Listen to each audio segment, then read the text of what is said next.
Jhalod police station મથકે હોળી ધૂળેટી તહેવારને લઈને શાંતિ સમિતિની બેઠકનું આયોજન કરાયું. તારીખ 27/2/2026 શુક્રવારના સાંજે 5 કલાક સુધીમાં જાલોદ પોલીસ સ્ટેશન ખાતે પોલીસ ઇન્સ્પેક્ટર રવિ ગામિતની અધ્યક્ષતામાં નગરજનો સાથે શાંતિ સભાનું આયોજન કરાયું હતું. મીટિંગ દરમિયાન કાયદો અને વ્યવસ્થા જળવાઈ રહે તેમજ કોઈપણ પ્રકારની અશાંતિ ન ફેલાય તે માટે પોલીસ દ્વારા વિસ્તૃત માર્ગદર્શન આપવામાં આવ્યું હતું. બેઠકમાં સ્પષ્ટ જણાવ્યું હતું કે પર્વ દરમિયાન કોઈપણ વ્યક્તિ કાયદાનો હાથમાં લેશે નહીં અને તેના સામે કડક કાર્યવાહી કરવામાં આવશે.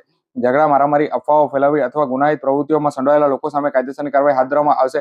પોલીસ દ્વારા વધારાનો સ્ટાફ તૈનાત કરી સતત પેટ્રોલિંગ અને દેખરેખ રાખવામાં આવી રહી છે. પર્વ દરમિયાન દિવસોમાં નશાકારક પદાર્થથી દૂર રહેવા નાગરિકોને અપીલ કરવામાં આવી હતી. નશાની હાલતમાં અણબનાવ કે ગેરવ્યવસ્થા ન સર્જાય તે માટે ખાસ ધ્યાન રાખવામાં સૂચનો આપવામાં આવ્યા હતા. કોઈ પણ શંકાસ્પદ હરકત, ઝઘડો અથવા તો ગુનાહિત પ્રવૃત્તિઓ નજર પડે તો નાગરિકોએ તાત્કાલિક ઇમરજન્સી સેવા 112 સંપર્ક કરવા જણાવ્યું હતું. પોલીસ તુરંત ઘટના સ્થળે પહોંચી અને કાર્યવાહી કરશે. હોળી નિમિત્તે ભીડભાડ વિસ્તારોમાં ખિસ્સાકાતરોથી સાવચેત રહેવા સૂચનો આપવામાં આવ્યા હતા. સાથે જ ટ્રાફિક નિયમોનું પાલન કરવા, સોશિયલ મીડિયા પર ફેલાતી અફવાઓથી દૂર રહેવા, કોઈપણ માહિતીની ખાતરી કર્યા વગર તેનો આગળ ન વધારવા માટેની અપીલ કરવામાં આવી હતી.